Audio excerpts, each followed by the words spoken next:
Promised, I did say that I'll be talking to a lady who's a motivational speaker. She's a newspaper columnist, she's an author and a TV producer. Most importantly, she is a wife and a mother.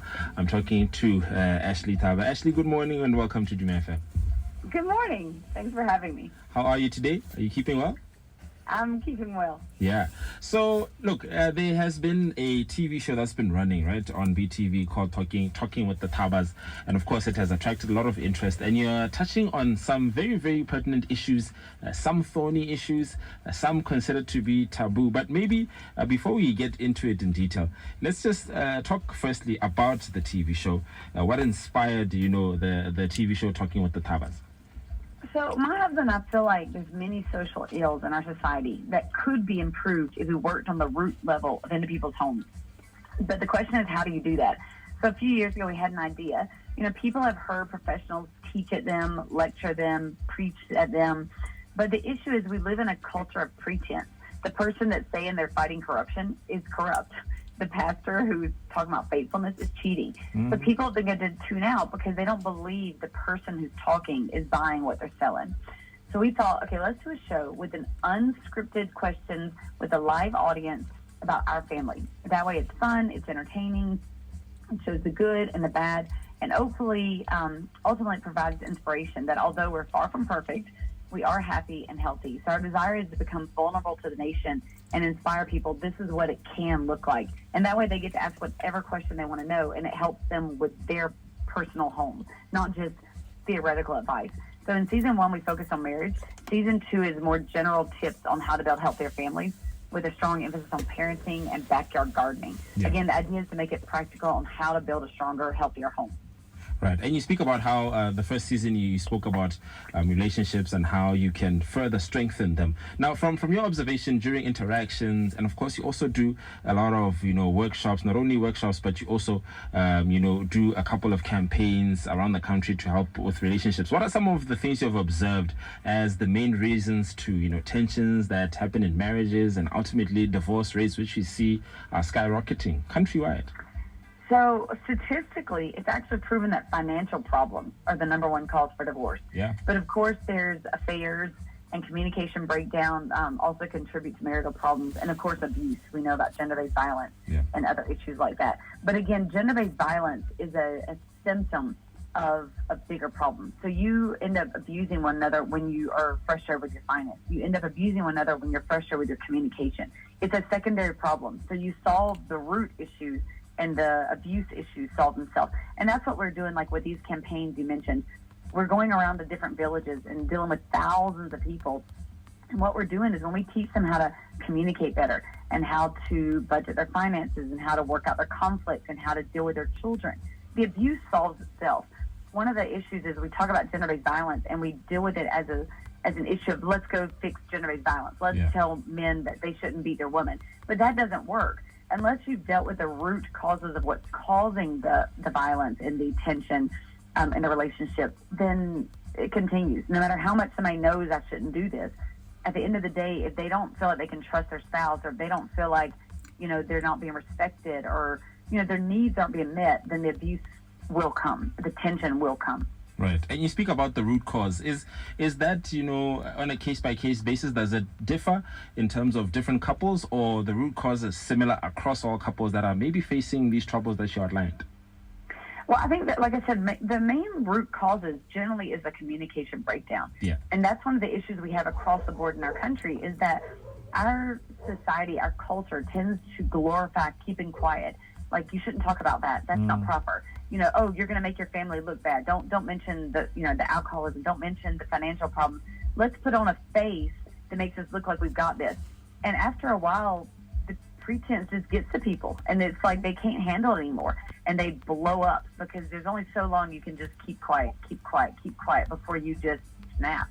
So I think, the root causes are different in every couple, but there's some common denominators in most every relationship, and that's a breakdown in communication. Yeah. And how do you go about improving communication? I mean, I've heard people say communicate better, but I can't communicate, so it's kind of tough to just say just improve your communication.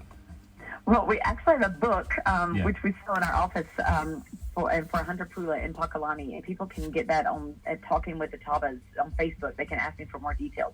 But there's a lot into it. It's practical tips. Like, I mean, I couldn't go into them all here, but I mean, like one specific is like if you're having an argument, or no, let's not even go to an argument. Let's say you have a problem with somebody. Like, let's say, Bonjour, I'm looking at you and you are doing X, Y, Z, and I don't like it. Yeah. So the temptation is just to say, I don't like when you do da-da-da. And then your spouse is here nagging and complaining. So a practical tip, which again, these are all covered in the books in detail, but would be to call what we call the sandwich method. So you say one positive. You know, Bonjour, I really like it when you do A, B, C. But, you know, one thing we could work on is if you do this. But, you know, in the end, you do this. So you sandwich a negative with two positives. And suddenly the person is like, oh, he doesn't just see, you know, negative in me. She also sees a positive. And so it's called the sandwich method. So there's a lot of various communication methods in which another one is I instead of you. So if you walk in and I say, you're always late, then you're already on the defensive. But if I say, I feel neglected when you come late because it makes me feel like, you know, I'm not the first thing you're thinking about when you get off work. Yeah. Then the I feel is more harder to argue than an accusation that you are always late. So using I feel. So there's just a lot of communication techniques, which again, we cover those in the book. I probably can't cover them in this interview because it's short. But you can learn how to better communicate. And one of the episodes that I watched, you spoke about affair proofing. I was interested because I was like, is that a thing? Is that even possible? Okay, so again, that is all covered in the book, but that was in season 1. Yeah. Season 2 is parenting, but okay, let me talk about affair proofing. So affair proofing is the acknowledgement that an affair is possible. My husband and I have been married for 18 years. Yeah. Very wonderful marriage. But we still know that having an affair is a possibility. As long as we're humans and we can be tempted, then we know that's a possibility. So then instead of trying to be defensive, we try to act on the offensive. What are the causes for an affair, and what does that mean we can do? So we try to tell each other where we are at any given time, because of course affairs happen when you don't know where your spouse is. We give each other the passwords to our phone, our computer, and a bank account, because of course affairs start happening and things start, you know, going on in the phone and the bank account. But if you have each other's passwords, then you're acting offensively, not defensively. I can look. If I have any temptation, I just go and look. What's he doing? You know, we tell each other when we have tempted thoughts. Like if I'm tempted about another man or he's tempted about another woman, we say, hey, you know, I started having these thoughts. And that's okay. We try to be safe because we understand that we'd rather tell each other offensively than defensively when it's already happened. It's like, oh, let me tell you what I did. You know, we flee temptation. We don't, you know, entertain it. We spend quality time together every single day in order to keep our love exciting. We are intentional about sending messages like text messages and calling about love. We just make sure that we keep our relationship exciting so that our needs are met at home and we're not tempted to look elsewhere. But I think a lot of people, they don't even want to talk about the possibility of an affair, so then it ends up happening. So it's like if you don't think you're ever going to get robbed, you don't put up a wall, you don't put up, you know, an alarm system because you're in denial that it can happen. And then a thief is like, oh, that's an easy target. So we just try not to be an easy target. We try to affair proof. Yeah. Nice. That's interesting. I never thought it's something that you can openly talk about. But let's move on to season 2. Obviously, season 2 started, and like you already mentioned that this time you're talking about, you know, family and backyard gardening. Take us through that. Why you decided to focus on that in the second season of Talking with the Thabas? Well, when we did season 1, we talked about, like I said, marriage. And then a lot of people said, but, you know, that's now helped with our marriage. But then another issue in our homes is this parenting issue. And so, you know, we just started thinking about the corruption in the culture and crime rates and low education rates. And Percy and I were just thinking that a lot of those problems can be traced back to a child who wasn't raised with a respect for authority, with a moral compass, with integrity, or even an environment which helped teach them to be a blessing to society.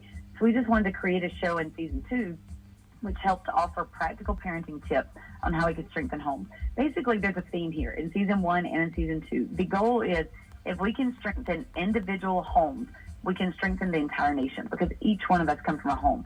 So whether that be our marriage relationship, our parenting relationship, our homes are just broken and people are hurting. And so we don't want to just keep saying, oh, you know, children are doing awful in school. Teachers aren't teaching. Why?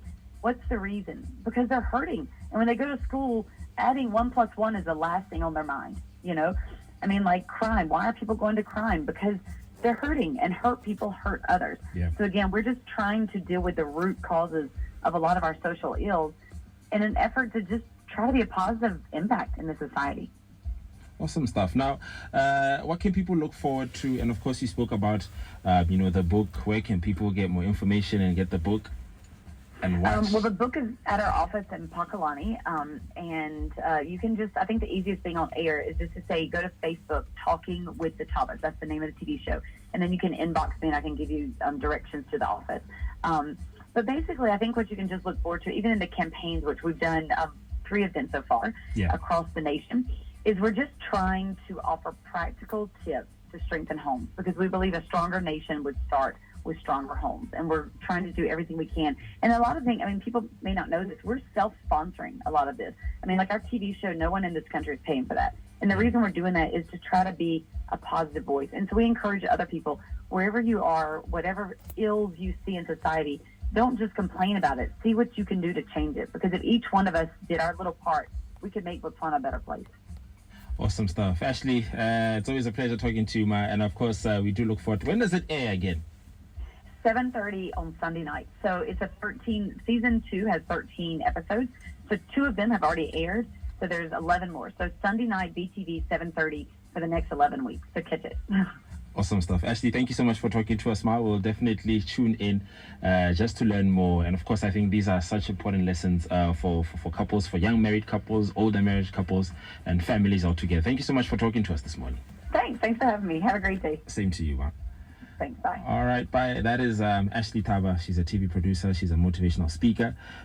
She's also an author, a columnist, and she has a TV show which I thought was very interesting when I saw it. And these are some of the things they look at in our society, but we tell so it's worth just going to take a watch and read the book as well while you're at it. There's definitely something you can pick from it.